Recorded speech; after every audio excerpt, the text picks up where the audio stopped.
우리는 지난 몇 주간에 걸쳐서 누가복음 8장 말씀을 살펴보았습니다. 누가복음 8장은 하나님의 나라에 대해서 증거하는 장입니다.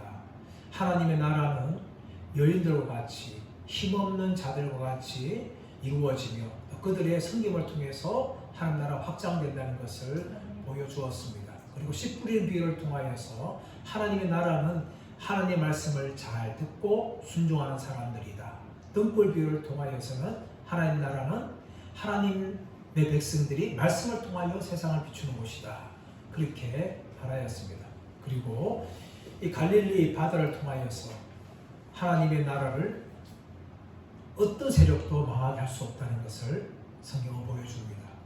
그라사 광인의 이 사건을 통하여서 하나님 나라는 어둠의 세력들, 귀신의 세력들을 몰아낸다는 것을 보여주었고, 또 하나님의 나라는 야이로의 딸과 같은 죽은 자들을 살리고 12해 동안 혈증 걸렸던 여인을 고치는 것이 바로 하나님의 나라라는 것을 누가복음 8장은 우리에게 증가하였습니다.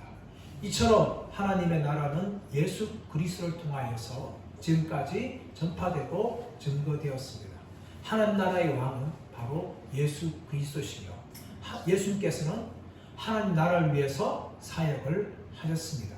그런데 예수님께서는 혼자서만 사역하지 않으시고 일꾼들을 부르십니다. 오늘 본문의 말씀은 예수님께서 12제자를 부르시고 이제 그들에게 능력을 주어서 하나님 나라를 전파하고 하나님 나라를 위해서 일하게 하시는 것을 보여주고 있습니다. 오늘도 마찬가지입니다. 하나님께서는 하나님 혼자서만 일하시는 것이 아니라 하나님의 일꾼들을 부르십니다.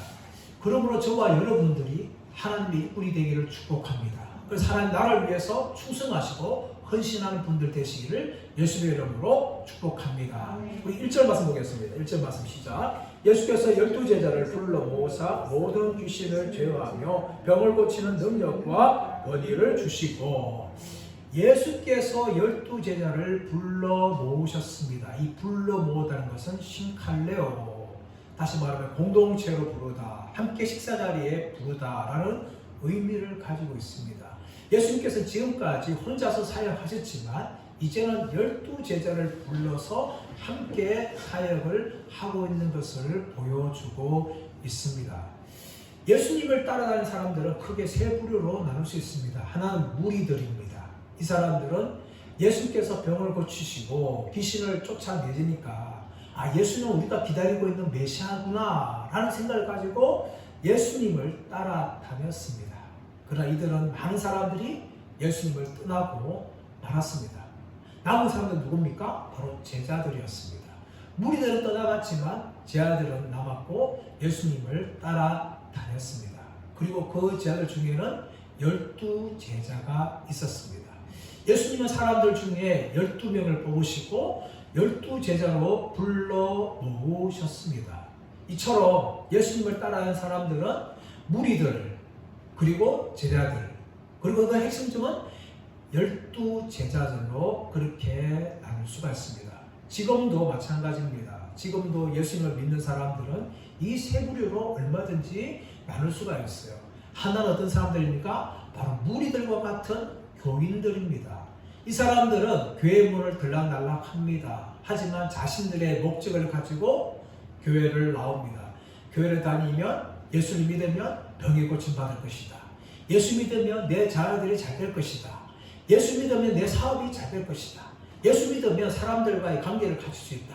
여러 가지 이유들로 교회를 나옵니다. 이 사람들은 무리들과 같은 교인들에 불과합니다. 그리고 또 다른 무리들은 바로 이제 신자들이 있습니다. 이 신자들은 예수님을 믿습니다. 예수님을 나의 구원자로, 나의 하나님으로 믿습니다. 하나님의 백성이 됩니다. 근데 그 중에서도 제자들이 있는 겁니다. 신자들 중에서도 헌신된 사람들이 바로 제자들입니다. 이 사람들은 예수님을 따르는 목적이 분명합니다. 바로 하나님 나라와 영광을 위해서 그들은 거듭난 백성으로서 헌신하며 충성을 하는 겁니다. 그 사람들이 바로 오늘날 예수님의 제자들로 불릴 수가 있는 것입니다. 사람 여러분, 그렇다면 우리는 어떤 부류에 해당하고 있습니까? 교회 다니는 수많은 사람들이 교인에 머물러 있습니다. 그리고 어떤 사람들 예수 믿어서 신자가 되었습니다. 하지만 여러분, 이 두 부류에 머무는 것보다 우리는 제자라는 단계로 나아가야 되는 것입니다. 예수를 믿되 정말 예수님을 위해서 전적으로 살아가고 하나님 나라를 위해서 살아가며 우리들을 헌신한 사람들이 제자들입니다. 바로 예수님께서는 바로 제자들을 기뻐하시는데 저와 여러분 모두가 다 예수님께 충성하고 헌신하는 제자들이 되기를 간절히 바랍니다. 그렇다면 예수님께서 이 12 제자들을 부르신 목적이 무엇일까요? 자, 1절 하반절 말씀 볼까요? 1절 하반절, 모든 귀신을 제어하며 병을 고치는 능력과 권위를 주시고, 2절 말씀, 하나님 나라를 전파하며 앓는 자를 고치게 하려고 내보내시며. 여러분, 예수님께서 12 제자를 부르신 후에 그들에게 무엇을 주시는가 하면 귀신을 제어하고 병을 고치는 능력과 권위를 주셨다라고 이야기합니다. 이 능력이라는 것은 실제로 힘을 발휘할 수 있는 능력인 두나미스를 말합니다. 다이너마이트가 이 두나미스에서 나온 거죠. 그리고 권위라는 것은 힘을 발휘할 수 있는 권세, 엑수시아라는 것을 말합니다. 예수님께서는 권세를 가지고 있었죠. 죄를 사하시는 권세, 병을 고치는 권세, 귀신을 쫓아내는 권세, 말씀을 전하시는 권세, 이런 권세들을 예수님께서 가지고 계셨는데 이 능력과 권위를 바로 12 제자에게 주셨습니다. 그리고 그 주신 목적이 바로 3절, 2절 말씀에 나오는데 하나님 나라를 전파하며 앓는 자를 고치게 하기 위함이었습니다. 예수님께서는 12 제자에게 예수님이 있는 능력과 권위를 그들에게 주셨는데 그 이유는 바로 하나님 나라를 전파하며 앓는 자를 고치게 한다라고 이야기합니다. 이 앓는 자는 정신적으로, 영적으로, 육체적으로 마귀에 잡혀있고 병든 사람들 다 포함하는 거예요. 예수님께서는 하나님 나라를 전파함을 통하여서 그들을 자유케 하는 그런 일들을 제자들에게 맡기신 것이죠. 그리고 사도행전 말씀 가보시면 무엇이 나옵니까? 예수님께서 사도를 통하여서 그분의 능력을 행하시는 기록이 바로 사도행전이에요. 그래서 사도행전은 성령행전이라고도 말하는 것이죠. 왜냐하면 성령님께서 사도들을 통하여서 일하시기 때문에 성령행전이라고 부를 수가 있는 것입니다. 그런데 여러분, 그 사도행전은 사도들만 일하는 것이 아니었어요. 사도들만 나가서 귀신을 쫓아내고 병자를 고치는 것이 아니라 사도가 아닌 사람들에게도 그런 일들이 많이 나타나는 것을 사도행전은 기록하고 있어요. 예를 들어서 사도행전 8장 말씀 가보시면 이 빌립은 초대교회 7 일꾼, 우리 흔히 집사라고 하죠. 7 일꾼 중에 한 명이었어요. 근데 이 사람이 사마리아 땅에 갔는데, 성령님께서 사마리아 땅에 갔는데 그 사마리아 땅에서 표적들이 나는데 귀신들이 쫓겨나고 안전병이 일어나고 기머리가 들리는 그런 놀라운 일이 일어나는 거예요. 빌립은 누구였습니까? 사도가 아니었어요. 그러나 성령님께 붙잡히니까 하나님 나라가 전파되어지고 앓는 자가 고치는 일들이 일어났다는 거예요. 지금도 여러분 선교 현장에서 또 복음이 전파되는 곳마다 이런 일들이 일어나고 있는 거예요. 선교 현장 가보십시오. 수많은 귀신들이 쫓겨나갑니다. 우상을 섬기던 사람들이 하나님께 돌아옵니다. 그리고 무당을 잡던 사람들이 무당을 버리고 예수 이름을 부릅니다. 그런데 지금도 일어나고 있어요. 또 맹인이 눈을 뜨게 되어지고 길머리가 듣게 되어지고 안전병이 일어나는 일들이 일어나는 겁니다. 지금도 마찬가지로 여러분 멀리뿐만 아니라 삶의 현장도 마찬가지예요. 복음을 듣는 사람들이 구원을 받게 되어지고 그들의 삶의 가치관이 바뀌게 되어지고 또 귀신에서 자유케 되어지고 정신병에 치유받는 일들이 우리가 복음을 전하는 현장마다 일어나고 있습니다. 그래서 우리는 누군가 하면은 바로 그리스도의 대사들이에요. 대사. 하나님 나라의 왕이 예수님이라면 우리는 그분의 대사예요. 대사가 뭡니까? 한 나라의 대통령이 다른 나라에 권위를 주가지고 자신의 일을 대신하게 하는 사람이 대사가 아닙니까? 바로 우리는 영적인 대사예요. 예수님께서 12 제자에게 병을 고치고 귀신을 쫓아내는 능력과 권위를 주신 것처럼 지금도 하나님 백성들에게 그 권세와 능력을 주셔요. 그리고 우리는 그리스도의 대사로서 여러분 당당하게 세상 가운데 예수님을 증거하고 하나님 나라를 위해서 살아가시기를 예수님의 이름으로 축복합니다. 그렇게 여러분 바로 이 제자들에게 예수님께서 권위를 위임하시고 능력과 권위를 허락해 주신 것을 우리가 말씀을 통해서 보게 되어집니다. 그렇다면 이 제자들은 어떤 자세를 가지고 일했을까요? 3절부터 5절까지는 세 가지 내용이 나오는데 3절 말씀 보겠습니다. 3절 말씀 시작. 이르시되 여행을 위하여 아무것도 가지지 말라. 지팡이나 배낭이나 양식이나 돈이나 두벌옷을 가지지 말며. 여러분, 예수님께서 여행을 위하여 아무것도 가지지 말라, 지팡이나 배낭이나 양식이나 돈이나 두벌옷을 가지지 말라 라고 이야기를 하고 있습니다.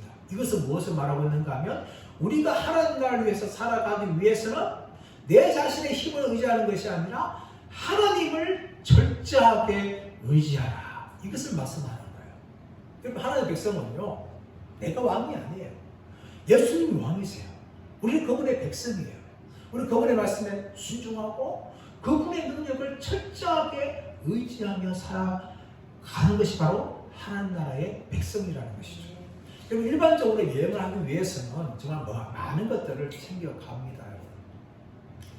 제가 여러분 의정부에 사회 갈 때 처음 이제 외국으로 단기 선교를 나가게 되어지는데, 처음 나갈 때에 정말 가방 안에 꽉 채웠어요. 옷도 그냥 막 매가라 입으신 옷도 다 채우고, 먹을 것도 챙기고, 또 우리 청년부 애들은 또 뭐 필요한 모든 거 다 챙겨가지고 짐을 꽉 채워가지고 그렇게 챙겨갔는데, 여행을 하면 할수록 이제 요령이 생기니까 점점 짐이 가벼워지더라고요. 그러나 여러분, 여행 갈 때는 빈손으로 가지 않아요. 맨몸으로 가지 않습니다. 꼭 여행에 필요한 것을 다 챙겨 가는 거죠. 근데 예수님께서는 제 아들을 파송하면서 너희는 여행을 위해서는 지팡이를 먼저 가지지 말라 라고 이야기하는 거예요. 이 지팡이는 무엇인가 하면 호신용입니다. 짐승을 만날 때, 사는 짐승한테 그 지팡이를 통해서 싸워서 물리치기 위해서 필요한 것이 지팡이인데, 예수님께서 그 지팡이를 가지지 말라는 거예요. 너희의 보물을 철저하게 하나님께 맡겨라. 너희는 두보롤과 옷과 배낭과 또 어떤 것도 가지지 말라. 먹을 것 가져가지 말라. 이것은 뭡니까? 하나님의 공급하심을 믿으라는 거예요. 너희가 여행하는 동안 너희는 철저하게 너희 자신을 의지하지 말고 하나님께 너희 자신을 보호해 주실 것이며 또 너희에게 필요한 것을 공급해 주실 것이라는 것을 믿으라. 여러분, 이것이 예수님께서 첫 번째 제 아들에게 하신 말씀입니다. 사람 여러분, 우리에게 이런 믿음이 있기를 축복합니다. 우리 인생 살아가는 데서 얼마나 많은 인생의 어려움들이 있습니까? 고난이 있습니까? 그 고난 속에 하나님께서 우리를 버리지 않고 우리를 보호해 주신다는 것을 믿으시기를 간절히 바랍니다. 또 이따 삶을 살아가면서 참 걱정이 많아요. 미래 생각하면 참 답답합니다. 하지만 여러분, 너희는 먼저 그의 나라와 그의 의를 구하라. 그리하면 이 모든 것이 너희에게 더하시리라는 예수님의 말씀을 기억하시길 축복합니다. 우리 인생 가운데 공급해 주시고 채워주시는 하나님을 믿는 저와 여러분 되시기를 예수님의 이름으로 축원합니다. 여러분, 이 믿음을 가지고 살아야겠던 분들, 성도들 중에 중국 선교의 아버지라고 부르고 있는 허드슨 스테일러라는 분이 있습니다. 이분은 중국 선교를 오래 했기 때문에 선교사를 통해서 중국 선교의 아버지라고 그렇게 불림을 받습니다. 여러분, 이분이 처음 선교할 때는 중국의 해안 지역에 선교했어요. 해안 지역. 왜냐하면 배들이 다 그쪽에만 정착하기 때문에 해안 지역을 중심으로 복음을 전하였습니다. 그때 마음에 기도하면서 허슨 테일 마음 가운데 내가 내륙으로 들어가야 되겠다 라는 생각을 들고 선교 본부가 타진을 하는 거예요. 근데 선교 본부는 반대합니다. 두 가지 이유였어요. 하나는 무엇인가 하면은 내륙에 들어가면 선교사의 신변을 보호할 수 없다는 겁니다. 허슨 테일러가 선교할 때 그 당시에 중국에는 위화더난이라는 그런 난이 일어나가지고 굉장히 혼란을 때였어요. 그러면 잘못하다가 선교사가 죽으면 중국과 영국 간에 또 국가적인 마찰을 생길 수 있기 때문에 들어갈 수 없다라고 이야기하고, 또 한 가지는 무엇인가 하면 해안선에 있으면 마음껏 선교 물자가 조달될 수 있는데 중국 내륙으로 들어가게 되어지면 이 선교 물자가 갈 수 없다는 거예요. 내가 너희 도와줄 수 없다. 그렇기 때문에 허슨 텔러에게 내륙으로 들어가지 말고 해안선에만 중국 사람들에게 말씀을 전해라. 그렇게 선교본부에서 연락이 온 거예요. 하지만 여러분, 허슨 텔러는 그 선교본부의 그 지시를 반박하며 그는 자신의 목숨을 아까워하지 않고 선교 지역 내륙으로 중국 내로 들어가게 됩니다.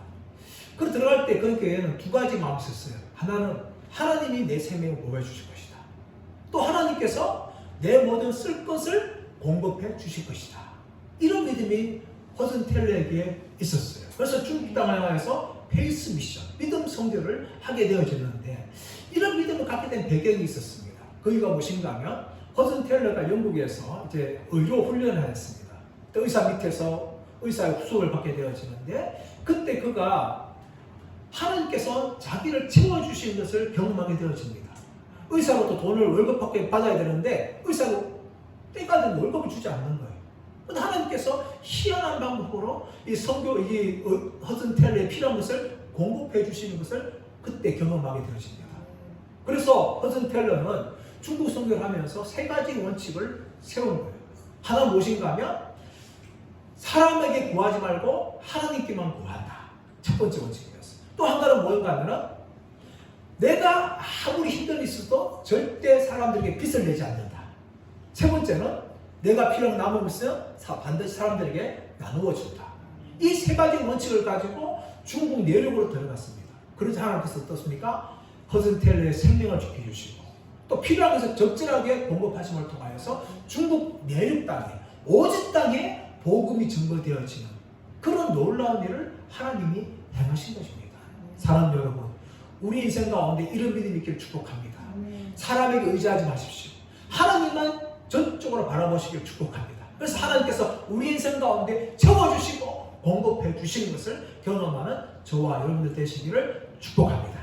두 번째 예수님께서 하신 말씀은 무엇인가 하면 너희들은 언제든지 떠날 준비를 하라 라는 것을 말씀하는 거죠. 자, 4절 말씀 읽겠습니다. 시작. 어느 집에 들어가든지 거기서 머물다가 거기서 떠나라. 이것은 두 가지 의미가 있는데 하나는 무엇인가 하면 사람들한테 대접받는 것에 너무 연연하지 마라 라는 것이에요. 여러분 복음을 전가하고 선교사들 가운데 여러분 예수님 말씀을 기억해야 돼요. 사람들에게 이게 너무 대접받는 거예요. 특히 우리 목사님들도 사실 신방하다 보면 성도에 많은 대접받습니다. 그러나 여러분 사역자들은 사람들한테 대접받는 걸 너무 원하지 말아야 돼요. 그뿐만 아니라 이 말씀은요. 예수님 말씀하시면 하면은 언제든지 떠나갈 준비를 하라는 거예요. 아무리 한 곳에 머물러서 많은 사람들이 잘 대접해 준다 할지라도 예수님 말씀이 떨어지면 당장부터 떠나서 딴 지역으로 이동할 준비를 해야 된다는 것입니다. 그것이 바로 이 선교의 여행하는 데 원칙이라고 예수님이 말씀합니다. 또 세 번째는 무엇인가 하면 사람들의 대적에도 결코 두려워하지 말라는 거예요. 5절 말씀 볼까요? 5절 말씀 시작. 누구든지 너희를 영접하지 아니하거든 그 성에서 떠날 때에 너희 말에서 먼지를 떨어버려 그들에게 증거를 삼으라 하시니 누구든지 너희를 영접하지 아니하거든 그 성에서 떠날 때에 너희 말에서 먼지를 떨어버려 그들에게 증거를 삼아라. 여러분 유대인들은 이방인들 살고 있는 땅을 부정한 땅으로 생각했어요. 그래서 이방인들 땅을 잘 여행하지 않습니다. 그런데 피치 못하게 이방인들 땅에 지역에 들어가게 되어지면 돌아올 때에 그들을 하는 의식은 무엇인가 하면 발에서 먼지를 뜨는 거예요. 이 부정함을 떨어버리는 거예요.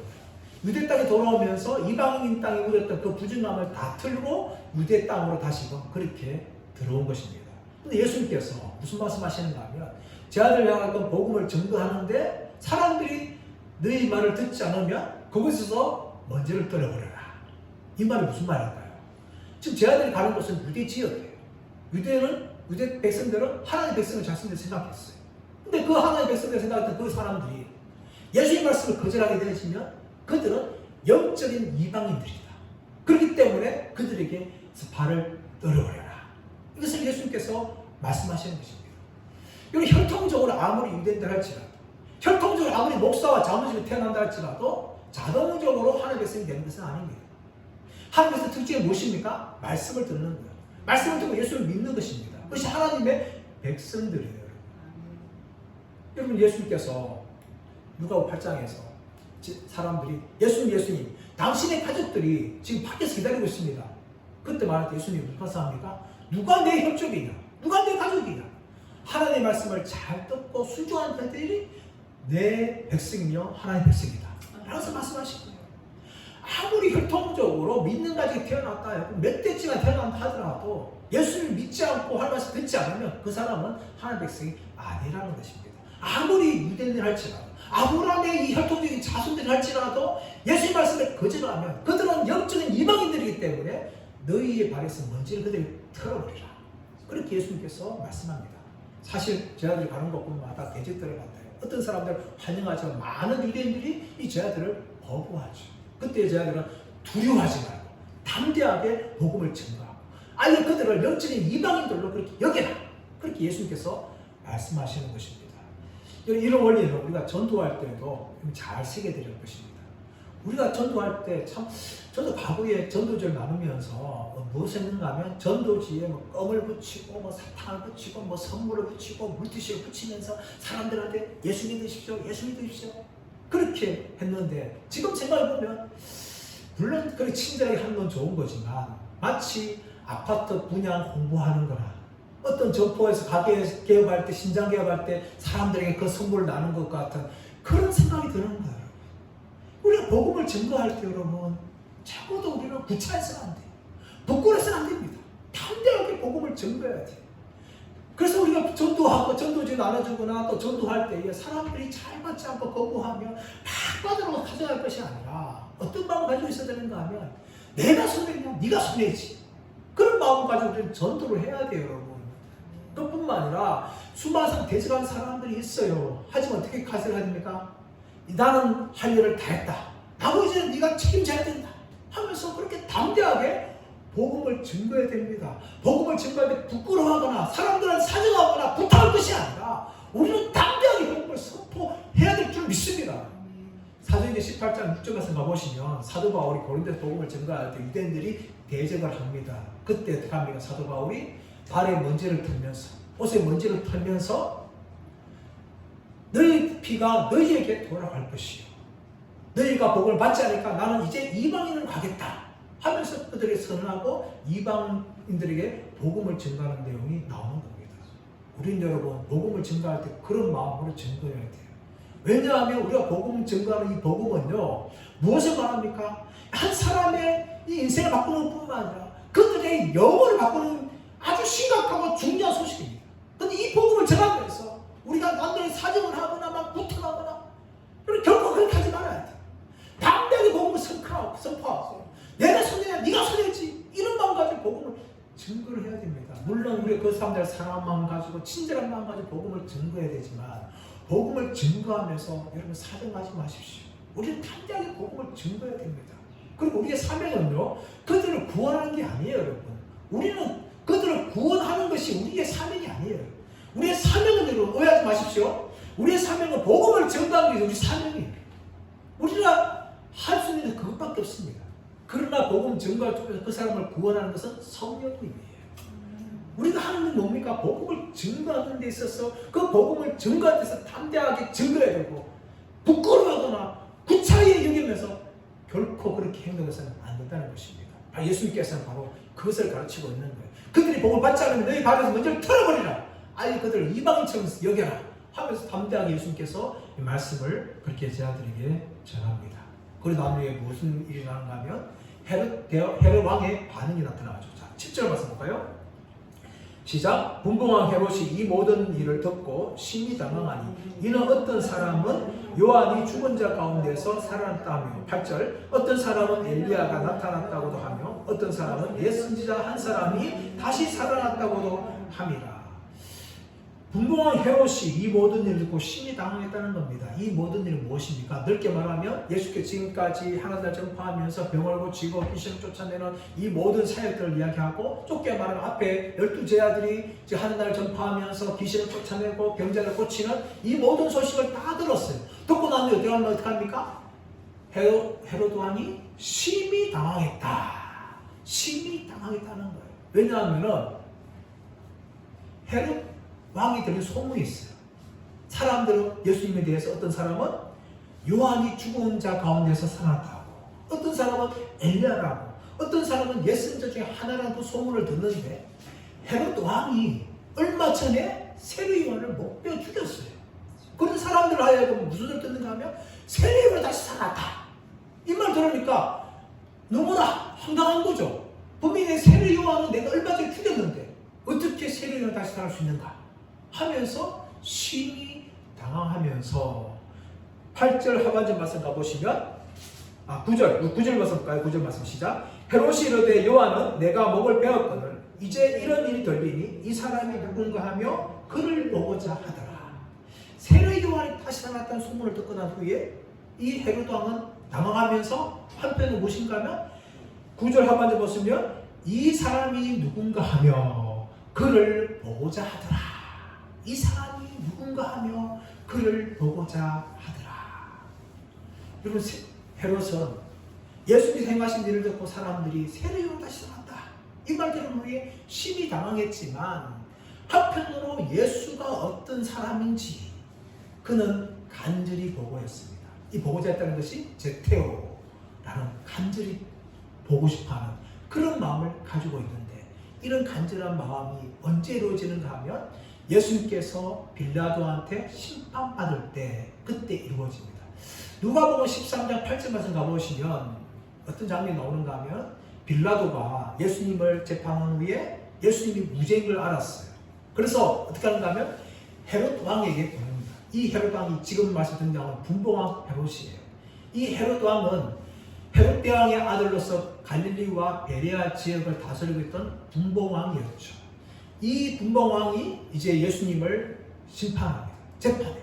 재판하면서 예수님을 심판하면서 그가 어떻습니까? 간절하게 기다렸어요. 마침 그때 이 헤롯 왕이 예루살렘에 있었어요. 그래서 총독 빌라도가 자신을 책임지기 싫으니까 예수님을 헤롯 왕에 보냈어요.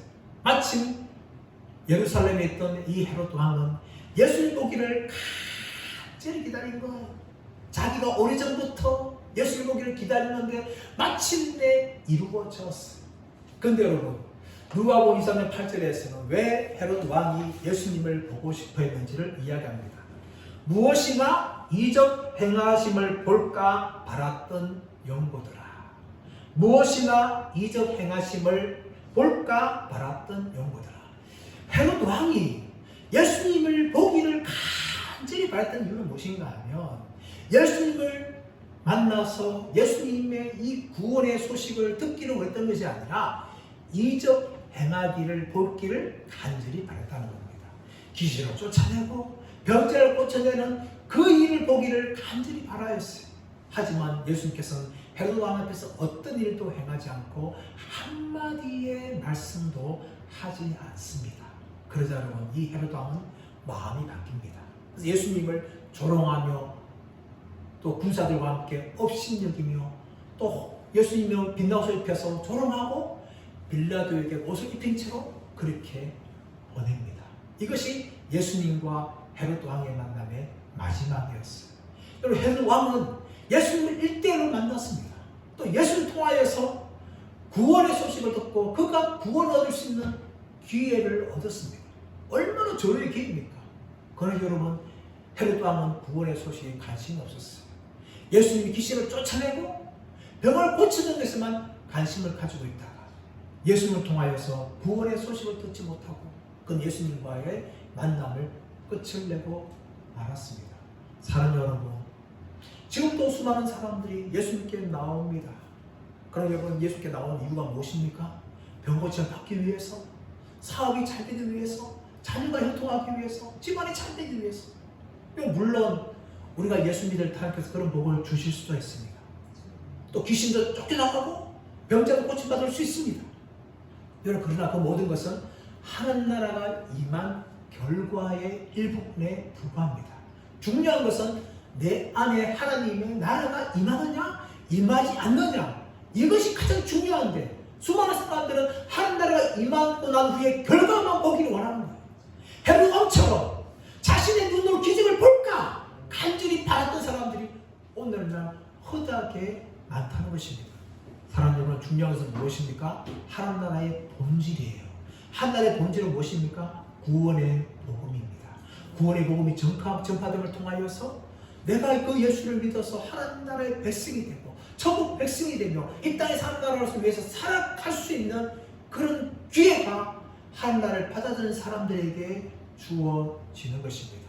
사랑하는 여러분, 저와 여러분 가운데 이 하나님 나라가 임하기를 축복합니다. 그리고 우리가 평생에 하나님 나라 임한 결과만 따라가는 게 아니라 하나님 나라의 본질을 붙잡는 저와 여러분 되기를 축복합니다. 이것을 위해서 우리는 말씀을 사모해야 돼요. 말씀에 대해 열려야 됩니다. 로마서 10장 17절 말씀은 무엇을 말합니까? 믿음은 들음에서 나며 들음은 그리스도의 말씀에서 말미암는다라고 말하고 있습니다. 사랑하는 저와 여러분 가운데 이 구원의 소식이 증거되고 또 구원의 소식 임함을 통하여서 우리가 마음을 열고 예수를 믿고 구원받아서 하나님 나라의 백성이 되고 하나님 나라를 체험하면서 살아가는 저와 여러분 모두가 되시기를 예수의 이름으로 축원합니다.